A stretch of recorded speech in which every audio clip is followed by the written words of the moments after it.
Assalamualaikum warahmatullahi wabarakatuh. Alhamdulillah. Alhamdulillahilladzi arsala rasulahu bil huda wa dinil haq liyuzhirahu 'ala dini wa kafa bihi shahida. Asyhadu an la ilaha illallah wa asyhadu anna Muhammadar rasulullah nabiyya ba'da ma ba'du. Rabbi shrah li sadri wa yassir li amri wa hlul 'uqdatam min lisani yafqahu qawli. Allahumma shalli ala sayyidina Muhammad wa ala sayyidina Muhammad kama shallaita ala sayyidina Ibrahim wa ala sayyidina Ibrahim wa barik ala sayyidina Muhammad wa ala sayyidina Muhammad kama barakta ala sayyidina Ibrahim wa ala sayyidina Ibrahim fil alamin innaka Hamidum Majid. Ya, baiklah teman-teman, pada pertemuan terakhir ini sebenarnya cukup menarik, yaitu mengenai tantangan modernisasi ya. Nah, modernisasi ini sebenarnya sudah mulai ketika adanya Renaissance ya yang dilakukan oleh Barat ya, yaitu ditemukannya berupa mesin-mesin, yang ditemukannya berupa alat-alat teknologi ya.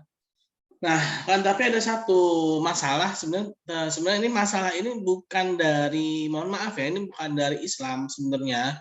Ya hanya saja orang Islam ini yang tidak mengerti sejarah terbawa-bawa ya, dan sehingga seolah-olah itu masalah juga terdapat dalam agama Islam gitu ya.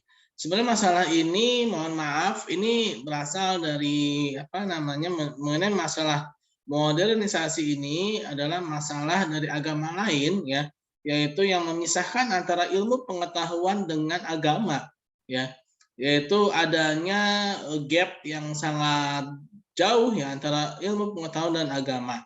Nah, agama yang identik dengan dogma-dogma yang tidak berdasarkan pada ilmu ya, dipaksakan pada saat sebelum Rasulullah SAW lahir dan membawa membawa al-Islam ini ya, walaupun sebenarnya Islam itu dibawa oleh semua nabi ya, tetapi ketika rentang waktu antara Nabi Isa alaihissalam sampai dengan Nabi Muhammad SAW ya, ini terjadinya gap ya, adanya gap yang sangat mengkhawatirkan peradaban manusia, yaitu adanya pembentukan agama-agama baru yang tidak mendasar sehingga memunculkan gap antara ilmu pengetahuan dan teknologi ya.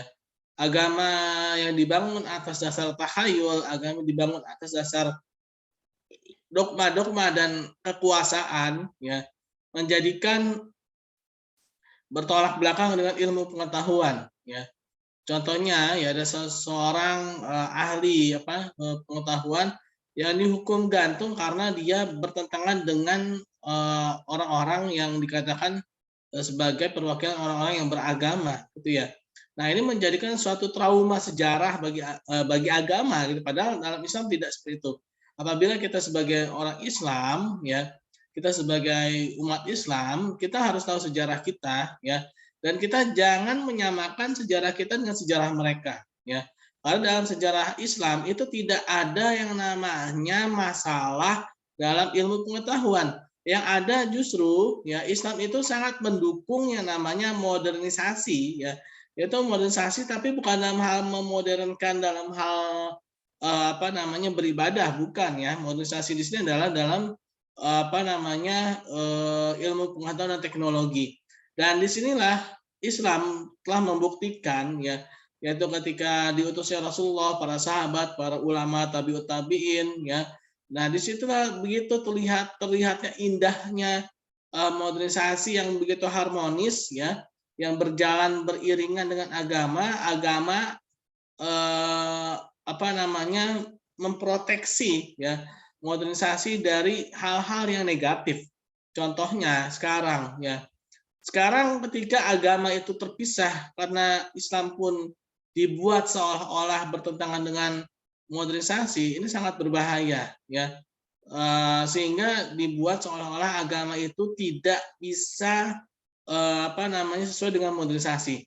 Padahal sebagaimana telah kita pelajari ya sebelum-sebelumnya, agama Islam itu sangat mendorong yang namanya modernisasi. Nah, modernisasi itu sendiri berasal dari akal dan pikiran manusia ya.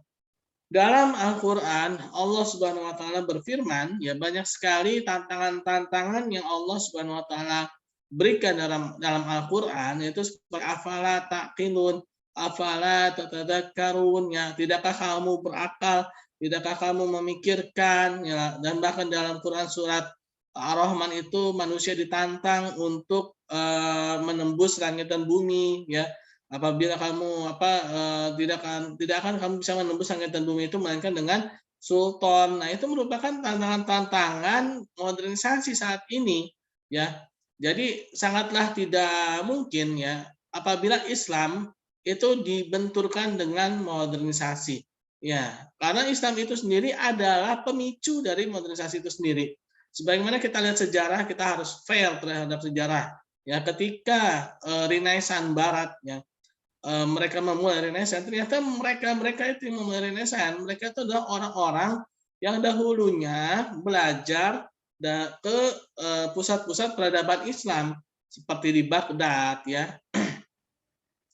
Nah, contohnya saja Lukas Paciolo yang katanya bapak akuntansi, ya.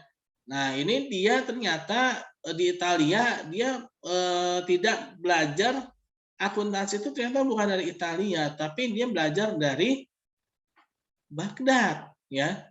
Nah, ini adalah salah satu contoh. Banyak saya contoh-contoh lain yang mana sebenarnya modernisasi itu berawal dari Islam, ya, dari agama Islam, ya.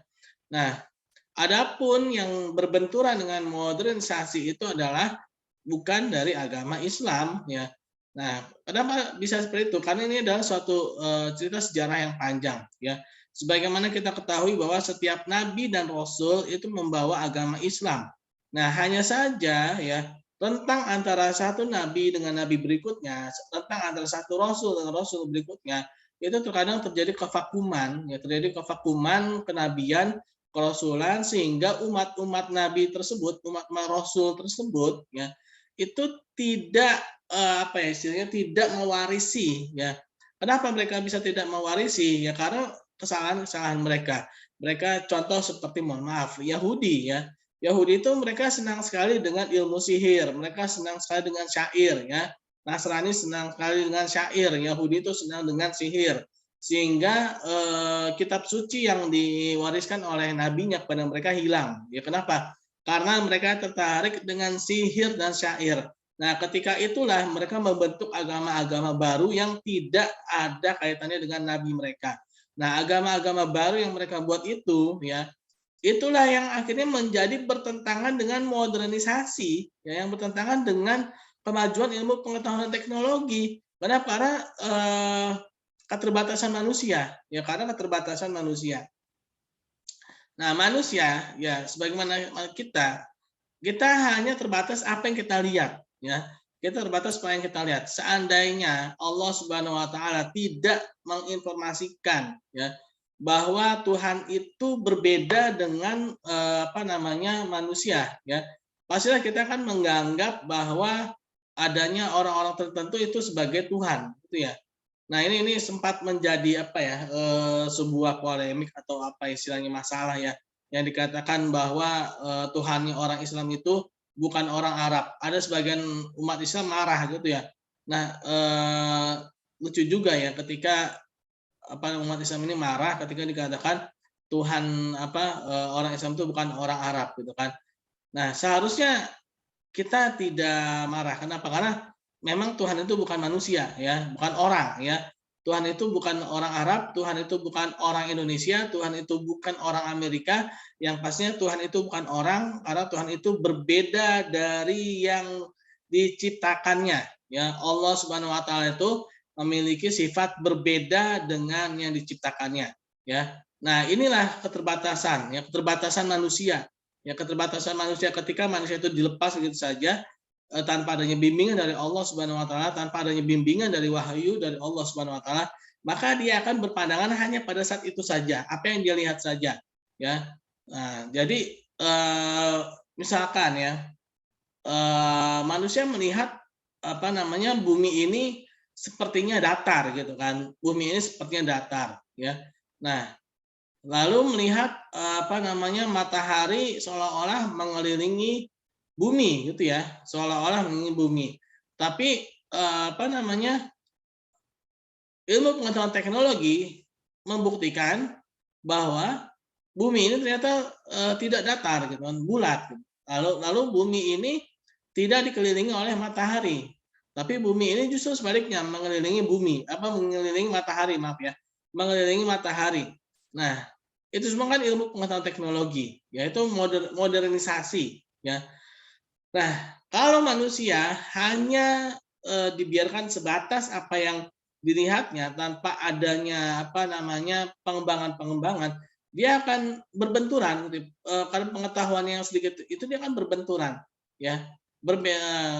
Ketika apalagi ketika saat itu dia sebagai seorang tokoh agama gitu ya. Tokoh agama, seorang tokoh yang mana memiliki pengaruh yang sangat besar, dia punya pendapat seperti itu gitu ya, dan dipaksakan kepada orang lain tanpa adanya dasar yang kuat, maka itu kan menjadi masalah dan bahkan itu dibawa-bawa seolah-olah itu agama, padahal itu adalah pendapat pribadi dia, ya, pendapat pribadi dia. Nah, dalam Islam dicontohkan oleh Rasulullah SAW ya ketika akan melaksanakan perang Parit atau perang Khandaq. Nah, jadi perang Khandaq itu adalah perang yang dimana belum pernah dilakukan oleh bangsa Arab ketika itu, ya. Nah, itu biasanya dilakukan oleh bangsa Persia. Nah, Rasulullah SAW itu meminta pendapat kepada para sahabatnya. Coba bayangkan seorang nabi, ya, seorang rasul yang dibimbing oleh Allah Subhanahu Wa Taala itu masih meminta pendapat dari para sahabatnya. Artinya beliau itu tidak egois, ya, berbeda dengan pemuka-pemuka agama sebelumnya yang mana mereka memiliki pendapat pribadi, ya, mereka memiliki pendapat pribadi dan mereka memaksa itu sebagai pendapat dari Tuhan gitu loh, ya. Nah, ini bahaya, ya, tapi berbeda dengan Rasulullah SAW yang mana ketika itu beliau selalu meminta pendapat para sahabatnya. Bayangkan seorang nabi, seorang rasul yang dibimbing oleh Allah Subhanahu Wa Taala itu masih menanyakan pendapat mengenai strategi perang itu dalam kehidupan sehari-hari. Nah, artinya disinilah kemuliaan Rasulullah SAW yang mana tidak egois, ya, yang mana tidak angkuh, ya. Nah, bahkan ketika perang Badar pun juga demikian, ya, ketika Rasulullah SAW menempatkan posisi pasukan Badar pada awal itu tidak dekat dengan sumur Badar. Tetapi ketika itu ada salah seorang sahabat, ya, yang mengajukan pendapat menanyakan kepada Rasulullah, ya Rasulullah, sungguhnya posisi kita ini apakah itu berdasarkan wahyu dari Allah Subhanahu Wa Taala ataukah itu hanya strategi perang kamu saja, gitu, istilahnya bahasa kita gitu ya. Lalu Rasulullah mengatakan ini hanya strategi perang kita, gitu kan. Maka para sahabat itu menyampaikan pendapat bagaimana kalau kita dekat dengan sumur Badar, lalu kita tutup semua sumur-sumur di selain Badar ini, sehingga musuh tidak akan memiliki air yang cukup, kan? Dan musuh akan menjadi lemah. Nah, akhirnya Rasulullah menerima pendapat tersebut, bayangkan, ya. Rasulullah SAW itu menerima pendapat, ya, ketika pendapat itu memang pendapat yang berkaitan dengan kemaslahatan, ya, yang jadi Rasulullah itu agama Islam ini dia memiliki sesuatu yang sangat istimewa gitu ya. Dia tidak bertentangan dengan modernisasi. Justru dia adalah pemicu modernisasi dan dia adalah pengawal modernisasi, ya. Di satu sisi agama ini mendorong, memicu terjadi modernisasi, tapi di sisi lain juga dikawal agar modernisasi ini tidak lepas begitu saja, tidak liberal gitu ya, bebas tanpa batas, yang akhirnya mohon maaf jadi 11-12 dengan hewan gitu ya. Dr. Zakir Naik pernah mengatakan bahwa apabila telanjang atau tidak pakai baju itu adalah sesuatu yang dikatakan modern, ya, maka hewan itu adalah yang paling modern, ya, karena hewan tidak memakai baju gitu kan, karena hewan tidak memakai pakaian.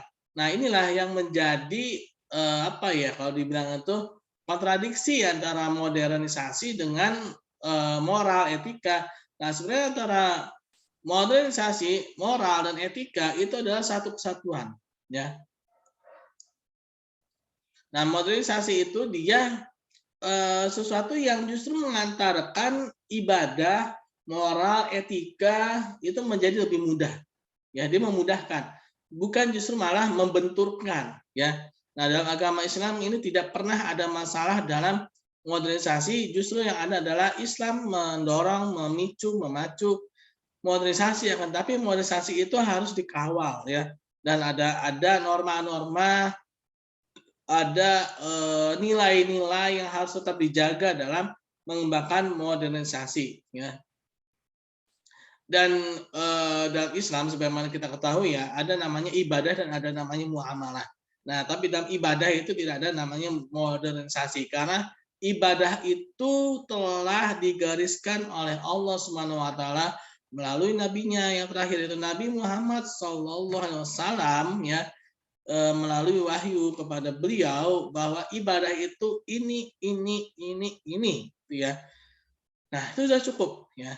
Nah, sedangkan kalau muamalah, nah ini muamalah itu boleh ada modernisasi ya. Itu ada modernisasi dan muamalah, tidak masalah ya. Dan bahkan Islam sangat memacu, memicu dan mendorong modernisasi, dan bahkan ditantang ya oleh Allah Subhanahu wa taala agar manusia itu menggunakan akalnya untuk bisa lebih baik lagi, yaitu adanya modernisasi ya.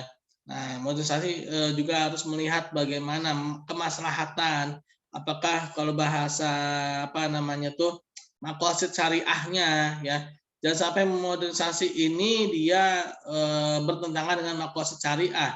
Ya misalkan saking modernnya manusia bisa di-cloning berkali-kali gitu kan. Nah, ini berbahaya ya. Dan bahkan manusia ini bisa misalkan bisa apa namanya, yang perempuan misalkan bisa hamil tanpa adanya laki-laki. Nah, itu juga berbahaya. Dia bertentangan dengan maqasid syariah ya. Nah, jadi modernisasi dalam Islam itu adalah modernisasi yang memiliki nilai, yang memiliki norma, yang mana dijaga ya oleh agama. Ya, jadi agama itu satu kesatuan dengan modernisasi. Bukanlah agama itu sesuatu yang bertentangan dengan modernisasi. Ya, jadi seperti itu ya mengenai modernisasi dalam Islam. Ya, semoga kita diberikan kepahaman ya, dan kita diberikan ilmu yang lebih. Terima kasih atas pertanyaannya. Assalamualaikum warahmatullahi wabarakatuh. Subhanakallahumma bihamdi, subhanakallahumma bihamdika, asyhadu an la ilaha illa anta, astaghfiruka wa atubu ilaik. Assalamualaikum warahmatullahi wabarakatuh.